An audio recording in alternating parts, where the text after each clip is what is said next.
Good morning, St. Martin. What's cooking? What's up?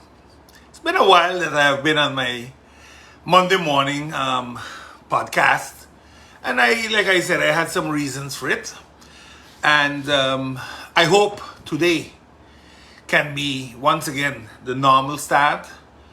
The VDSM report is going to be in, so we're going to talk about that just now. But we have to talk about some things that are bothering me, things that are in the newspaper, but you don't hear much about it.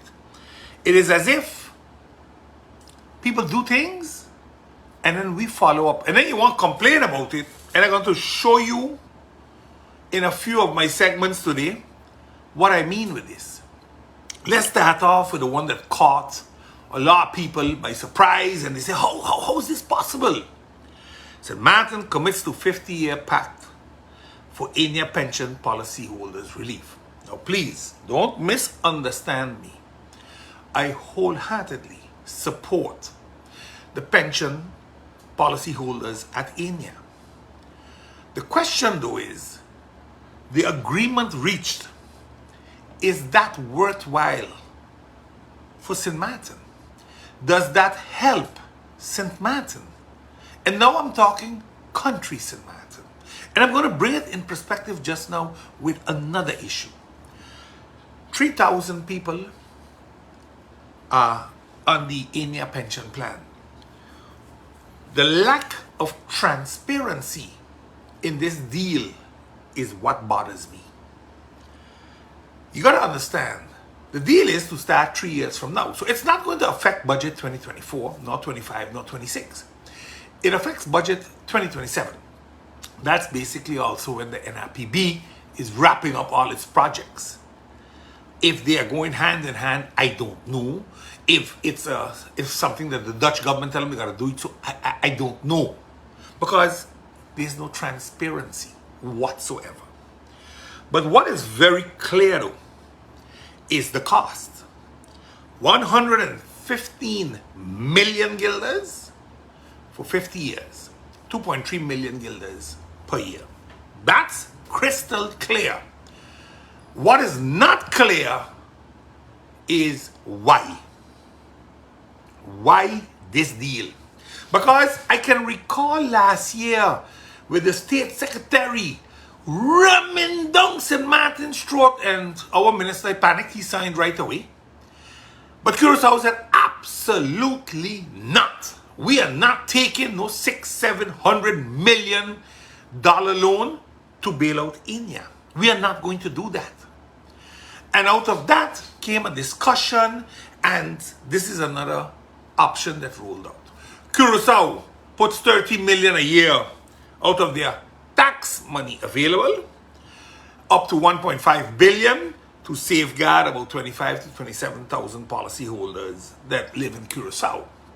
Now, I understand this and I support finding a solution. But what was the urgency that if by December ENNIA did not have an injection of $600 to $700 million, the pensions would be slashed? We are in April, for God's sakes, and now it was signed. So what happened from January to April? Who covered that debt? You see, the transparency is what's lacking. The stories are being told, but the question I always have is, a good story normally ain't true. When you hear the Prime Minister talk about a great day for St. Martin, great day, how? When you are an old woman at 90 years old, you're still paying back for this loan. Those people are dead and gone in their pensions, and we still paying back for this loan. Because that's what we committed ourselves to pay back up until 2077. My grandchildren will be 57, nearing pension at 65, and we still paying back this loan. So I need to understand why we would do this to the country. But again, there's more that bothered me. Because when you read the article that was published in the Daily Herald, the internet edition on the 12th of April, you also realize that they're talking about all the successful parts in ENNIA are going to be placed in a new to be established entity. And the problematic branch of the insurance, ENNIA Leven, so the pension, that will receive financial backing from both countries. Now, I need to understand, because it said with a modest contribution and dividend also from the CB, from the central bank. So what's the modest contribution? $1 million? $2 million? What is it exactly? Their losses last year or the year before were 45 million. That seems to have been modest too. So what is their injection actually? What is this costing the country in total? See, these are the things that you don't hear anything. And I agree with your issues. And that's why I'm talking about it. I would not have talked about this ENNIA deal if we understood what it meant for country, St. Martin. But we don't. Oh, it's a great day. It's not a damn great day if you don't know what's coming. Because the commitment was made.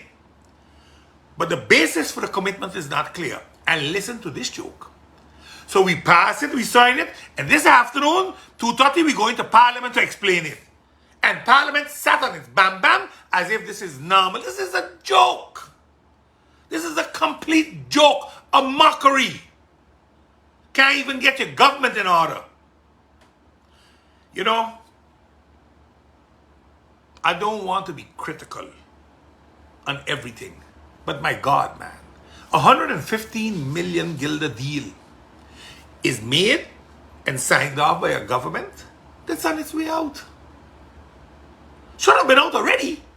But through games that we're going to discuss just now, it's still sitting there and now says it's a great day for St. Martin. It's not. It honestly, it ain't. Because we building a new company, we're going to put that company in St. Martin, or are we putting it in Curacao? Where are we putting it? Because I'll tell you this much. Curacao said, listen, we're paying 30 million, no problem. Because the social premiums from those 25 to 27,000 people that is coming back to Curacao is about 16.6 million. So in reality, all we really pumping in is 13.4. Because had ENNIA gone belly up, they wouldn't have been getting back that money either. So what is it for St. Martin then? We got 3,000. So how much money we getting back? If I just do mathematics, I say, okay, 27,000, 3,000. That's 1/10, 9/10. So if 9/10 is about 16 million, how much is 1/10? Is it about 1 point something million too? And that means from the 2.3 million in reality, we getting back 1.5 million in pension, in premiums. What is it? Explain the people, for God's sakes, man. Don't have people guessing and making up stories, because that's what happens when you don't have the facts and figures. It is remarkable also to realize that everybody there taking big pictures with each other, but nobody, and I mean nobody, at the central bank was held accountable for this fiasco. Nobody. No board, no management, nobody. And how is that possible? 1.63 billion guilders is being paid back because it was fleeced from a company, and they won it in courts. They won everything, and they can't get back their money. And knowing Mr. Ansari, he gonna fight them till he's dead in America. So what's gonna happen with this money? Are we going to get it back? Is it going to be given back to the countries? Will the deal be turned back? What talk? Say something. Don't sit down there and say, my plan A is also my plan B. You look like an idiot. You look like a complete idiot. My God, man. And then you all talk about governing? All right. Let me not get my blood pressure up unnecessarily, because at least they leave in. So we good with that. But it would have been good so that at least we knew a little bit of what was happening. We don't need to know the ins and outs, you know. We don't need to understand who allowed what. No. But that there are no repercussions for nobody in the central bank. Everybody there grinning big with each other and paying out dividend to bail out a thief. Because that's what he is, a thief. He stole the money out of the pension fund under the watchful eye of the regulatory agency called the Central Bank of Curaçao and St. Martin. That's what happened. Let's not mince words on that. And he was helped by a lot of big shots. A former governor of the Netherlands Antilles, who was also the president of the courts of the Netherlands Antilles. He was helped out by a former prime minister of the Netherlands Antilles, minister of finance of St. Martin, and other big ones. Nothing. Absolutely nothing. This is crazy. But then you want to hold on a politician and say, I hear this and I hear that. Or you want to lock up this one because, oh God, the crime has rocked the society. Well, if ENNIA's crime didn't rock the society, how the hell everybody else walking still? But we got justice. Class justice. But let's move on. Because when you look at what's really happening, there isn't much you can say. And I like how the central bank says, oh, we're going to Texas to reclaim the money. You're reclaiming diddly squat. That's America, brother. Let's make America great again, Trump said. You think when Trump win, you getting anything? You can get something here. A dipstick. That's what you're going to get. You all got to understand a few things. Mullet-based property belongs to ENNIA. Curaçao put in 1.5 billion to float it. St. Martin put in 115 million to float it. And then you hear the statement about, yeah, St. Martin is going to be part of the negotiations with the sale of Mullet Bay. So Mullet Bay is being sold. And St. Martin will be part of the negotiating team. I would have wanted to hear St. Martin is going to be part of the purchasing team. That St. Martin will buy Mullet Bay, and the injection of 115 million guilders for 50 years was going to serve as the down payment. And if you got to get more, we pay you more through the 1% foreign exchange tax. That, Minister, I would have put you on a pedestal and said, well done. But you didn't do that. You didn't do that. And then you tell me plan A is plan B. Serious, man? Seriously? You know, there are questions that need answering. And I hope this afternoon, after the fact, the questions are still answered. But what are the exact details of the resolution that was signed? And is it tied to the conditions of the COVID loan refinancing, which is for about 20 years or 30 years? This is a 50-year deal. So how exactly are they tied? Because I know Van Hoffland said Curaçao will not get a lower premium, a lower interest rate if they don't clear up ENNIA, and St. Martin the same. So St. Martin signed one time to take the $600-700 million loan. Curaçao said, no, we ain't doing that. So again, is there any tie-in there? Is the Netherlands going to forgive loans, the COVID loans to St. Martin and Curaçao because we solved the ENNIA problem?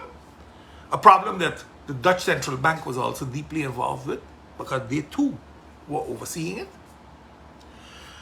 Where this new entity of ENNIA is going to come? that is going to have everything except the ENNIA Leven. Is that going to be in Curacao because they have the bulk of the people there? We'll get a branch office here with a few jobs. What exactly? Because this is a new company that is they're going to transition everything into a new entity to prevent the pitfalls of this insurance problem. And I understand that because they are foreseeing pitfalls down the road. Like countries can't pay what they got to pay for that year. Because when crises hit, they're going to have a bigger problem. And one of those crises that is on the horizon right now is the war, the looming war in the Middle East, and what that will do with the fuel. Because right now, $85 is the cost of a barrel of fuel. And if that goes up, GB and its consumers, brace yourself. Hurricane Irma Part 2 is on its way. Brace yourself. Don't let nobody fool you. Don't let a nice talk come around, but we're going to talk just now. So when you see this, you have to ask yourself what's really happening. Why is nobody in the Central Bank of Curaçao and St. Martin being held accountable for this? I mean, I ain't telling you to lock them up, you know. But these people sure as hell shouldn't be at the rudder of this bank. Because this is the second one going down. The first one they tried to pin on Emsley Trump. So who are we going to pin this one on? Because somebody did something. Somebody allowed something. It didn't fall out of the sky. Nobody was checking what was happening because of whom was involved. The big shots that were there on the board of directors seemingly were able to navigate this to happen. This is not an Ansari thing alone, you know. And this is what we need to understand when we are looking at the bigger picture here.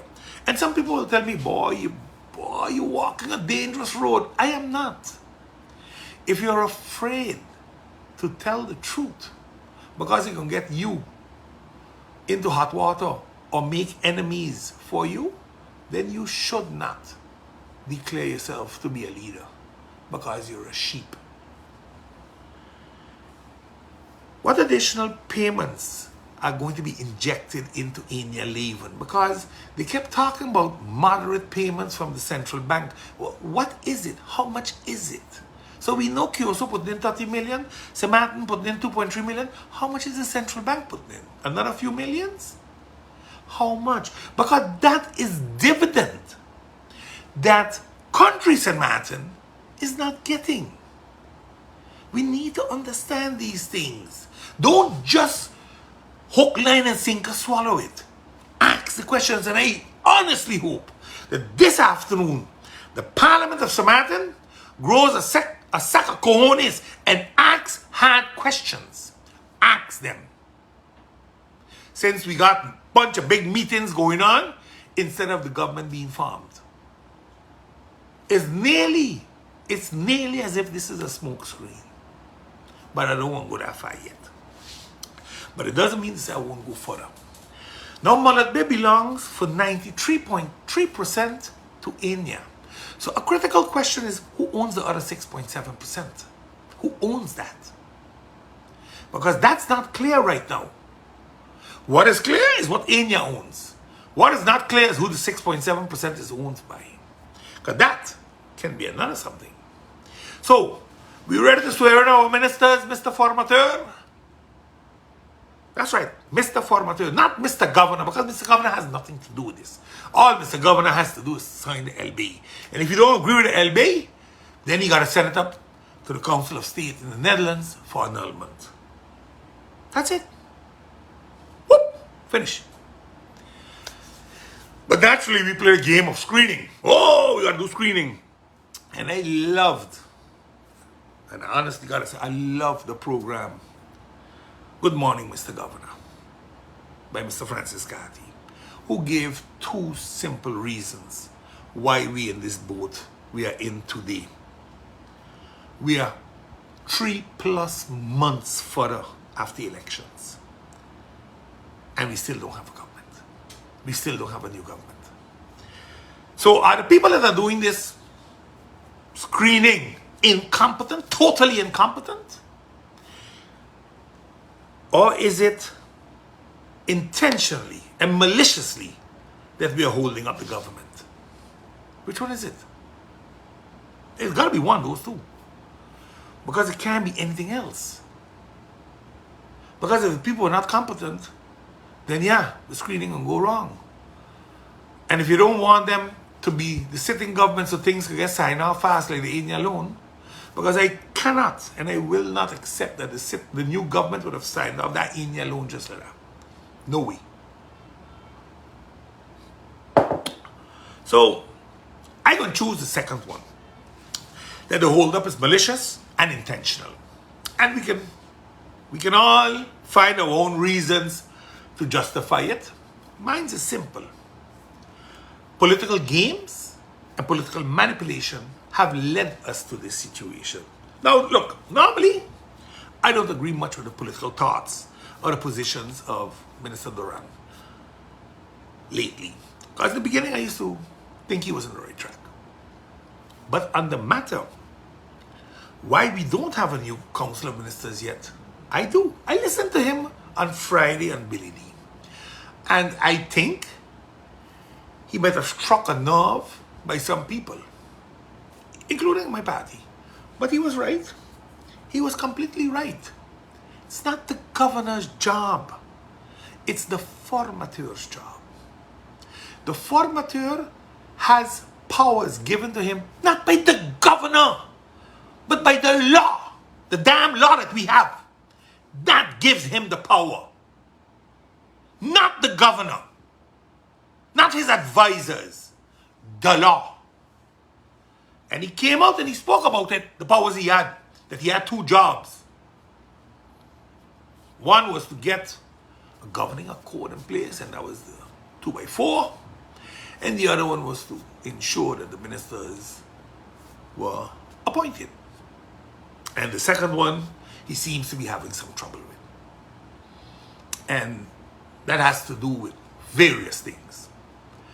He was told if there are any red flags, the minister will not be appointed. Okay. And who decides the appointment again? You, Mr. Formateur, you decide who your ministers are.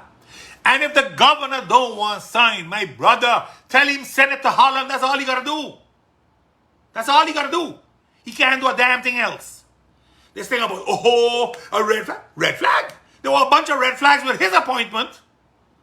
Let's not go there. So please, do your job as formateur. And stop listening to people talking to you about traditions. Because traditions are not law. The law is clear for screening. The VDSM has no role to screen the minister's position. They have a role for everybody in St. Martin to screen them to see if they are a threat to national security. No more, no less. And stop being so ignorant to those facts. Put your team in place. That's your job. That's your mandate by law. Instead of whining all the time. I'm telling you, I can't believe that a man of your intelligence can be played this bad. I am disappointed.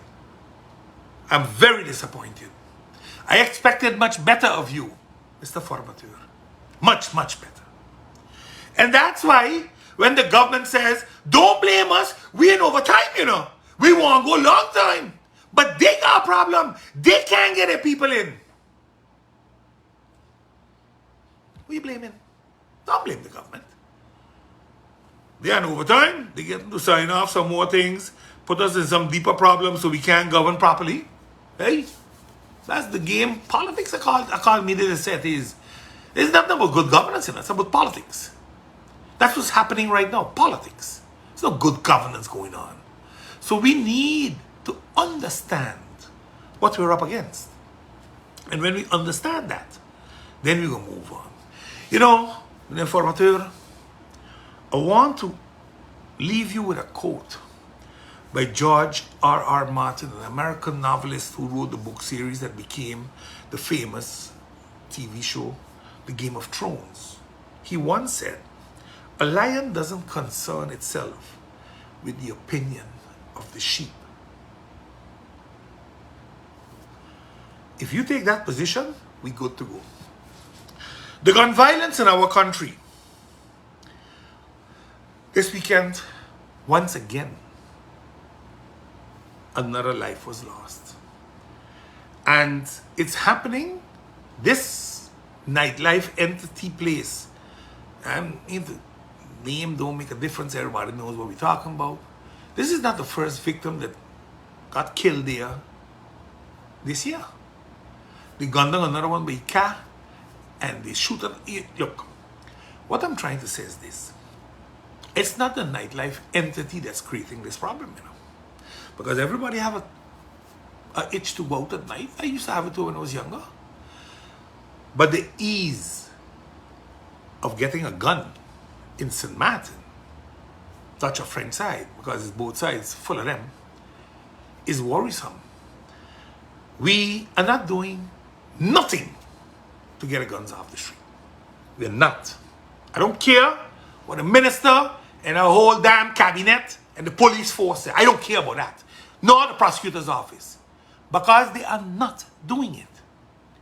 Look, customs checks at the port. Are they really only coming in through the port? How many boats move up and down in this island? Do we check them? No, we don't. We really don't. Aircrafts, they land, cargo comes in. Do we check everything? Do we have the scanners to check for these things? I don't think so. Because if we do have them, and the amount of weapons are still coming in, because I know on the French side for sure, they ain't got the scanners, they got it on the Dutch side.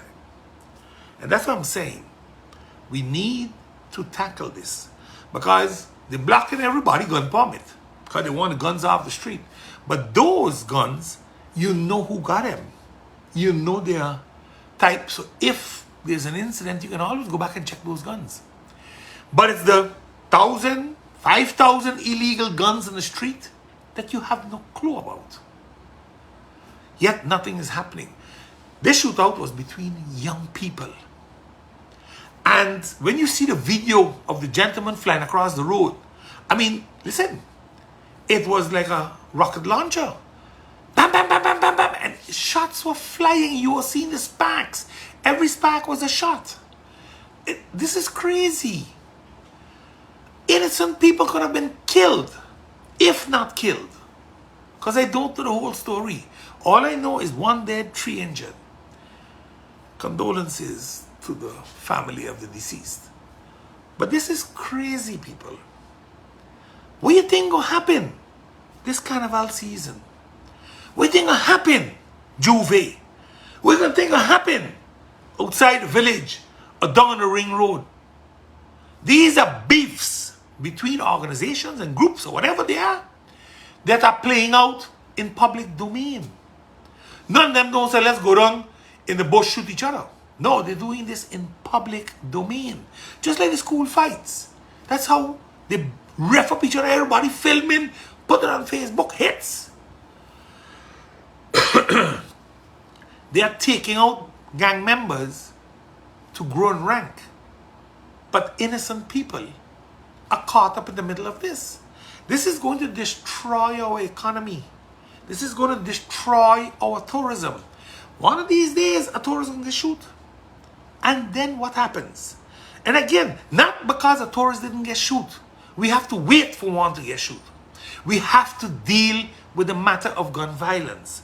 You know, the Dutch always talk about all kind of things. And one of them was cross-border crimes. And how they have to put 25 million euros into that and protect our borders. Well, you ain't protecting our borders and you ain't doing shit about cross-border crimes. Because guns, as an organization does. Any one fella just mailing in guns into St. Martin. There's an organization dealing with this. And you ain't doing nothing about it. Or you're a part of it. One or two. Whichever one.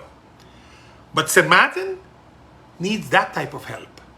Instead of putting a bunch of money in trying to lock up politicians, try to stop the crimes. Try to stop the gun import, the human trafficking and all those things. Because that's what's going on. We are doing as if it doesn't exist, but it's right in front of our eyes. Another young child, because he's a child, lost his life Sunday morning 4 o'clock. Why? For what? How much more need to die? Or must it be that it is from a politician, or from a high police officer, or from the prosecutor, or from the politicians, or from the governor? Must one of their family members be shot and killed in these charades so that we can then say we're going to intervene? Come on, man. A life is a life. Every life matters. Everyone. No matter how bad they are. They're a human being. And we really need to deal with this matter. Because if we don't, more people are going to die during this carnival season. I honestly hope that we do something about it. Because people are going to start arming themselves. If the minister likes it or not. People are going to protect themselves. They're going to explain to the judge what happened. Not the judge explaining their family what happened to them. That's going to be the big difference. People are going to arm themselves. Because the robberies, the home invasions, all because of the easy access to guns. You think people are going a business with just a knife if they know the business owner got a machete in the back? No, they wouldn't. But because they got a gun, and they know 99% the owner don't have a gun, they're going in. It's a calculated risk. What's the chance that they're going to get shot when they go in? Next to nothing. So they're going to do it. What's the chance that they're going to get catched? Next to nothing. So they're going to do it. What's the chance that they're out in 3 years? Big. So the risk is calculated. That's why it happens. So please, instead of spending all this money to do all kind of crackdowns on pretentious crimes that shock the community and the country, let's truly start dealing with crimes that will destroy the community. Think on this carefully. The human trafficking is out of control. Smuggling also. Weapons movement, land cocaine movements to other countries. We read about those. Coast Guard does well there. But not on the others. And I'm saying the weapons have to be reaching here a certain way. There are channels. Look for them. Find them. You got 25 million to your disposal. Use it the right way instead of worrying which politician you can lock up next. Because that's all you all are doing. An alternative energy, GB, the grid market, and the political noise. The amount of hoopla we had, about 8 months ago I think it was, but signing working relationships and agreements with the Netherlands for 200 million euro that will be made available for alternative energy, alternative economic injections that were sustainable.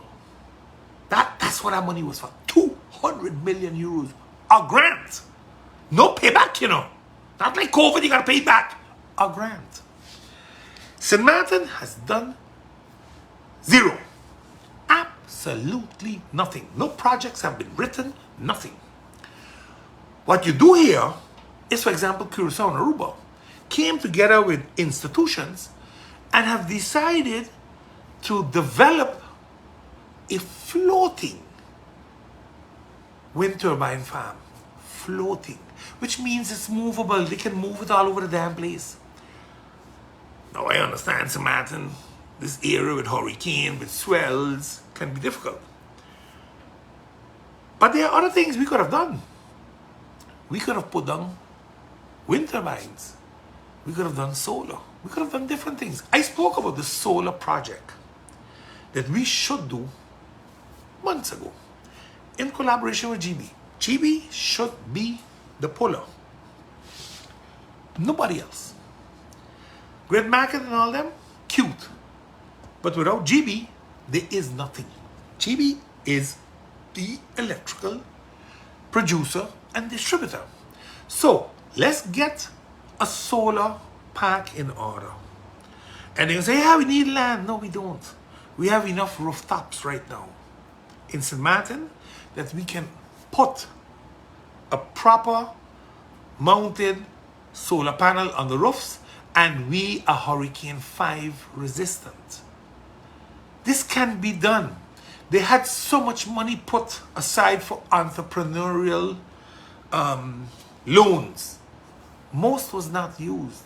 Well, take out 20 million, 25 million, and work a program through GB with local companies. Taylor got 100+ people being put on the street now because they ain't got a job for them because they're restructuring and digitalizing the company. Have some of these people retrained to become installers. Allow them to open companies because they are technicians also. They're administrators there, so you have little companies that can work with GB and run this and put these things on people's roofs, on the schools, on businesses. Help your country go forward. And is it sustainable? Yes, it is. Because alternative energy does not use fuel, does not use gas, which means you're getting away from this dangerous cost called fuel clause. You're getting away from that. So it is something. Solar panels are good for 10, 15 years because development is going fast and good. And we can do something. If we can get 10 to 15 megawatts out of solar energy in the next 2 years, GB is then for 1/3 of its consumption covered by alternative energy. If you put on a few windmills of 3 megawatt each, put 4 or 5, you have another 1/3. That means 2/3 of GB's output is from an alternative grid, an alternative source. You can manage that on your grid market management that you want to do. You go ahead and do that. But again, if we don't do these things, let's stop talking about them. Because it's the talking that irritates me. Because that's all they're doing. Talking, talking, talking, talking, talking. And they are in position to do this. When I was in Public Works with Christopher Emmanuel, we had an alternative energy, waste to energy project signed off by the Council of Ministers. The same council that is there now. The Prime Minister was the Minister of Education. Former MP William Allen was the Prime Minister. They were there. It was signed off. It was approved by the council. The governor said, you know, because this is 60, 70 million that these people are going to invest, and it's a 20-year deal with a power purchase agreement for GB. I don't want to tie the company to this by signing the LBA. Let me wait for the new government to come in to review this. And it died a natural death. 10 months later, they said, nah, we ain't going to do this. We're going to do something else. 6 years later, we didn't do a damn thing else. We still flat on our ass. And we are dependent on what they charge us at the pumps. Because we can't do nothing. You see, when you have solar by your house, you know you can put a charging point and charge your car that is solar. And there again, you don't need fuel. And they say, yeah, but what happens if it runs low? A car comes 2 ways, fuel and solar. So you use the solar, and if you run low, you switch over the gasoline, drive home, and put your car to charge. If you really want to do it, the options and solutions are there. But you must want it, eh? Because we seemingly don't want it. We just want to talk about it because it sounds good. It's a great campaign slogan. Let's go green. But if we are not going to do it, let's not talk about it. Because you're only fooling the people. Again, I believe right now we're going to get a rude awakening with the oil crisis that is looming. It means oil is going to get more expensive, and at present, $85 a barrel of crude has GB charging us approximately 43 cents per kilowatt hour. If it goes up to about 95, 100, your fuel clause is going to reach approximately 50 cents per kilowatt hour. So you'll be paying 300 guilders on electricity cost and 600 on fuel.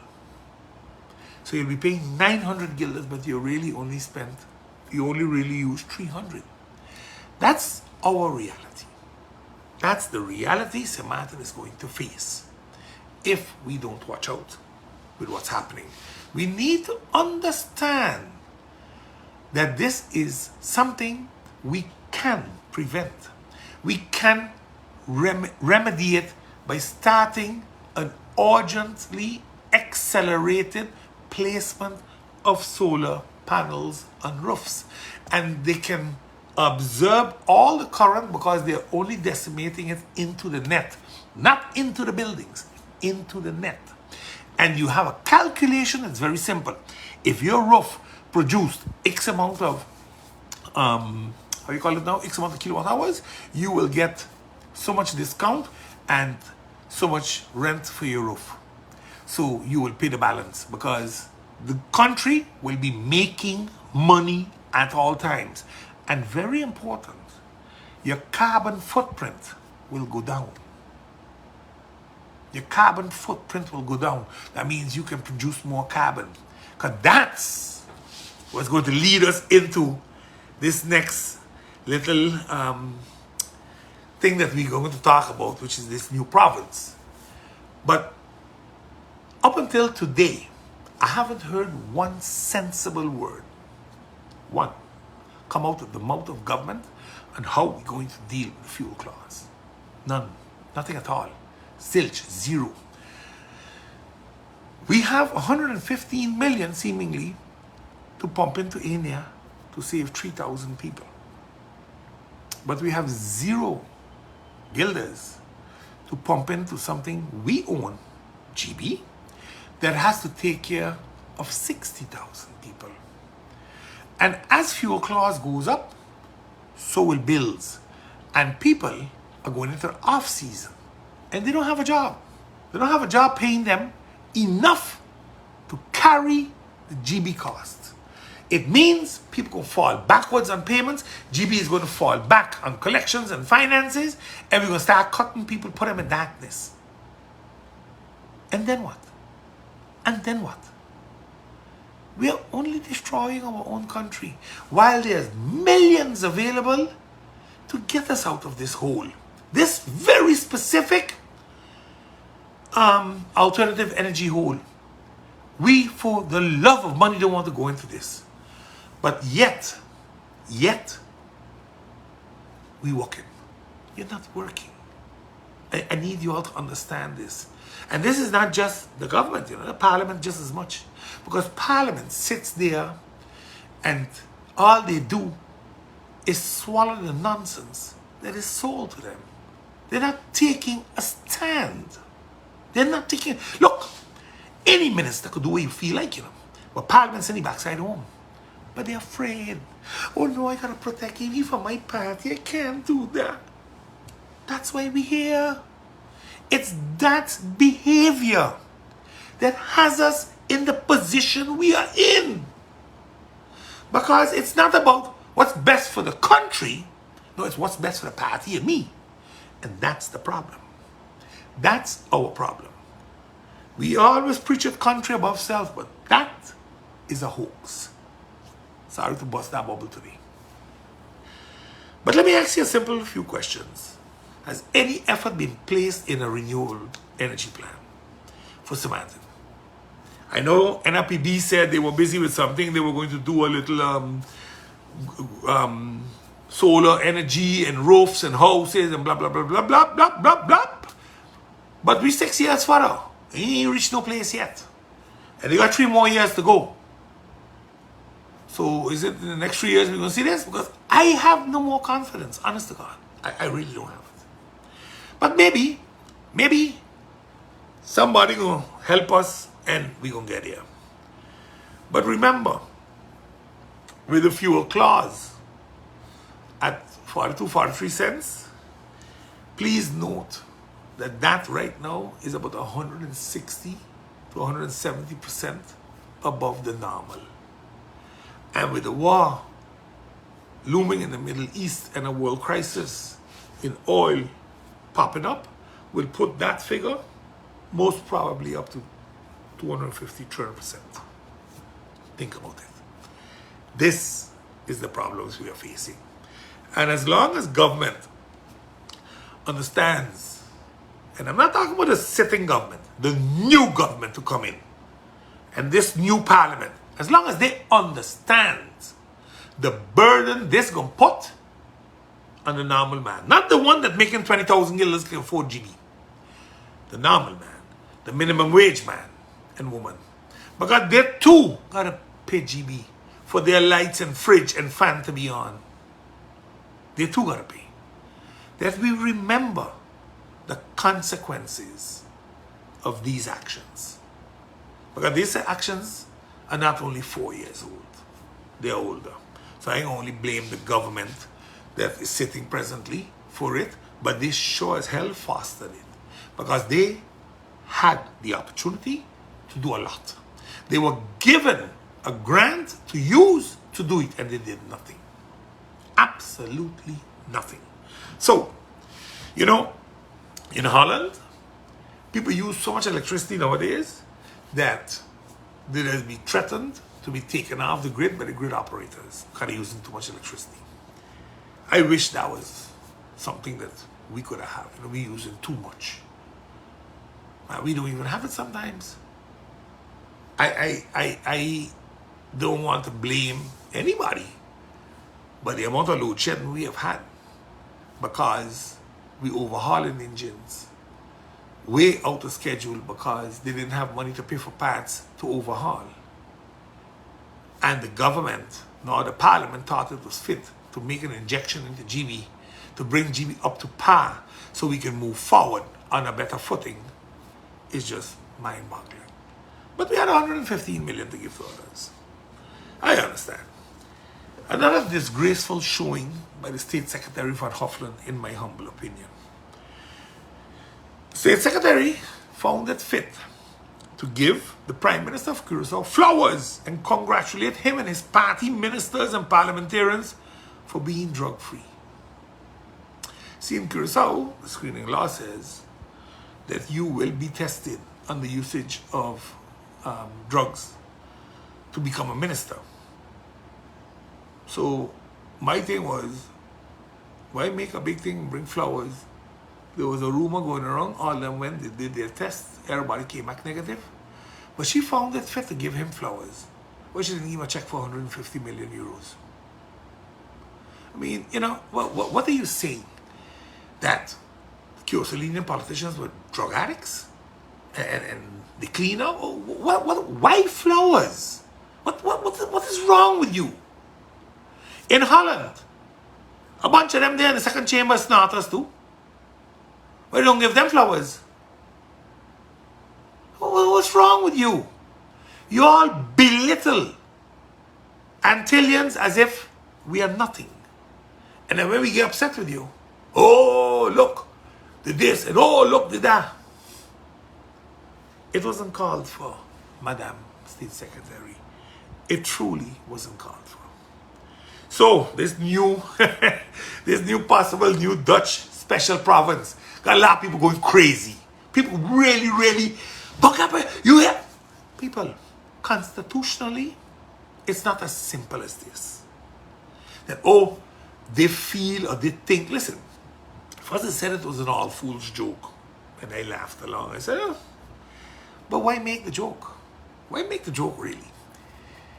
Then it became, no, it's a document leaked. And then they take it back off fast. But yeah, they read it, and some people read it and they analyzed it. And now they're calling on the governments to get rid. Calling the governments to do what? If the Dutch want to colonize you, they're going to colonize you. They lock up all your leaders. They control your financial institution. They control your judicial institutions. They take your ports from you. The health care is controlled by them. and they own you. What's your problem? Our education system is in shambles. Our airport is not owned by us. It's owned by a third party. The harbor got a beating of its life. GB is in shambles. TLM, telecommunications, is in shambles. Hospital, we don't know where we're going. So we ain't really got to worry about our province. The province might be a blessing in disguise if all of those things would be fixed. What they said is, yeah, we won't know ministers anymore. We'll have commissioners again. And thank God we won't have a governor either. Because we got king in Holland. We're a province now, so we don't need a governor. We'll have a burgemeester, most probably something like that again. But again, it ain't possible legally just like that. So don't get all excited. Don't get your panties all up your bam bam. Ain't going to place. Not for now. There's enough. Remember this, the Dutch said that in the United Nations, they had clear Article 73 and everything. So we are autonomous. You can't just change autonomy. No matter what the charter says, you can't just go back in and take over. It doesn't work. So unless justice or human rights, as the charter allows them to do, says you can't guarantee people's safety or you can't guarantee human rights, we coming in, we're going to take over. But then again, you'll get one of those hostile takeovers like in Stacia. But you can't just change things. So I wouldn't get too excited about it. But you know, in that same story, there were some good things. Because you see, Holland has a noose around its neck when it comes to CO2 push-outs, because of all the agriculture and all the animal husbandry that they have in Holland. Holland, I think they got, for each resident, they got, I think, what was it, 120 chickens, and then so much cows, and then so much pigs. So all of this has created that their CO2 output is way above the norm that the European Union has set for its European states, its European country members.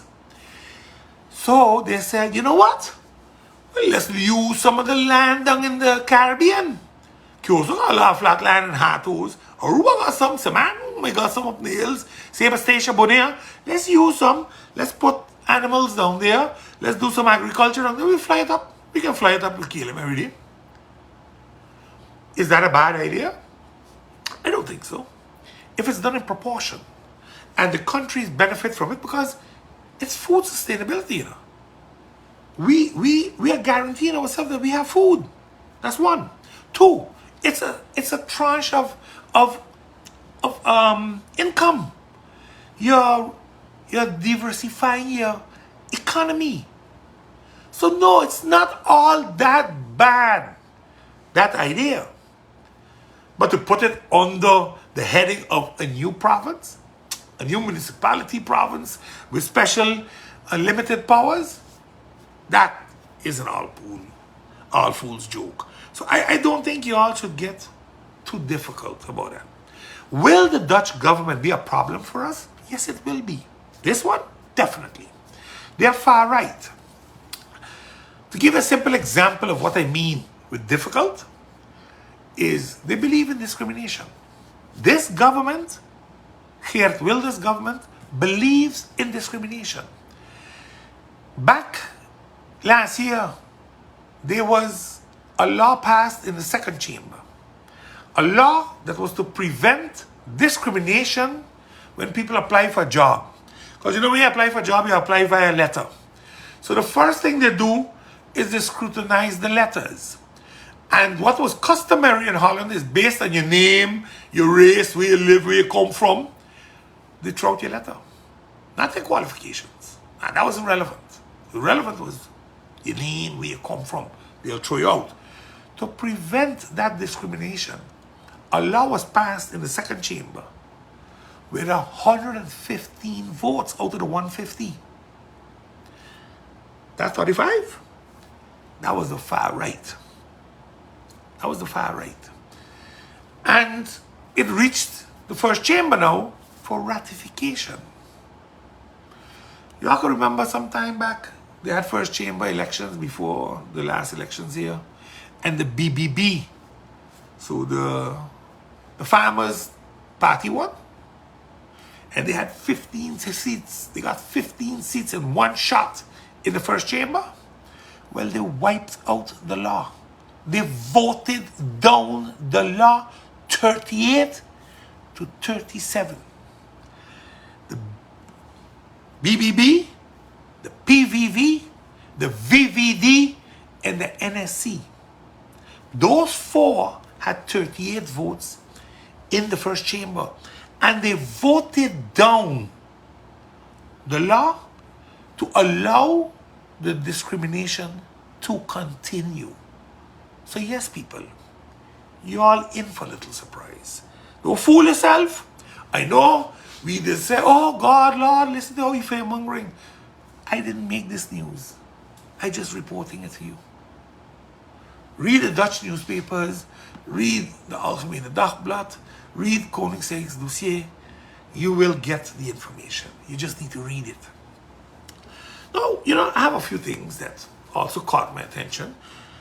You can remember a few weeks ago, I spoke of a chief judge that was suspended for signing off appeals with false information. You notice that story went completely dead? Completely dead. Judges are appointed for life. When they do these type of things, they seem to get suspended, not dismissed. My case, the judge tell me for what I did, I may never work as a civil servant anymore. Why you don't go up there and tell your partner, hey, you no judge no more? You see, rules are not alike for all. They never was, they never will be. But it's unfortunate that when you have absolute power and you're absolutely corrupt, you're also absolutely protected. Unfortunate, Maya. And I'm just asking this for a friend of mine's who brought it to my attention. He said, you hear anything about it? I said, no, I didn't hear nothing, but it was interesting to bring up.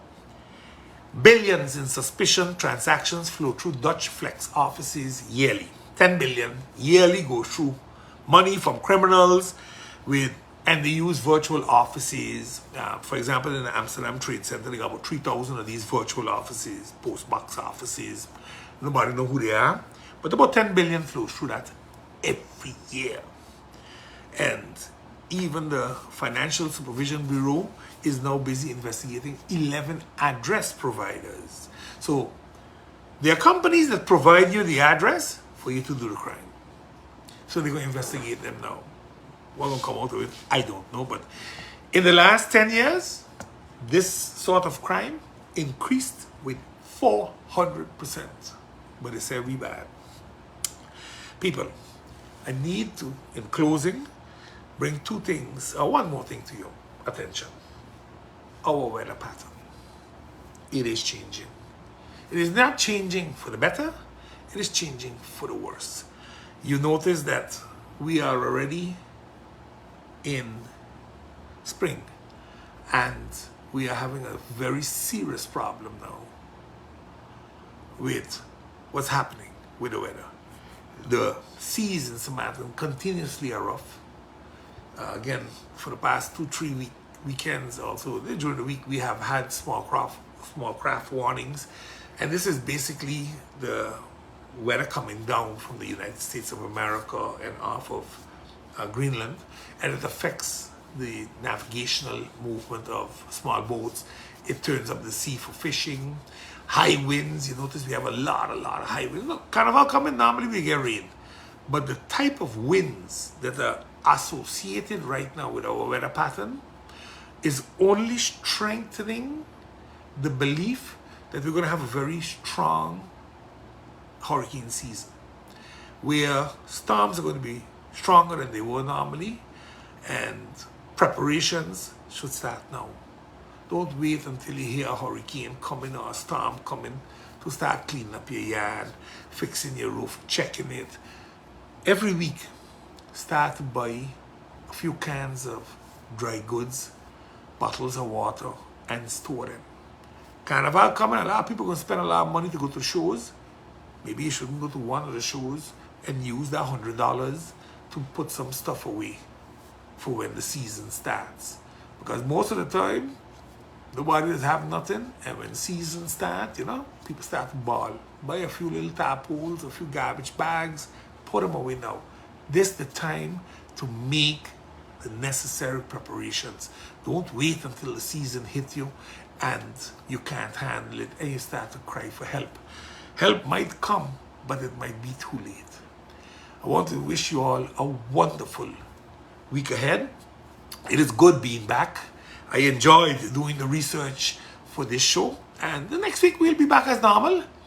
I want to wish everyone a safe carnival. For God's sakes, you don't need to prove you're more man than another one or you're more woman than another one.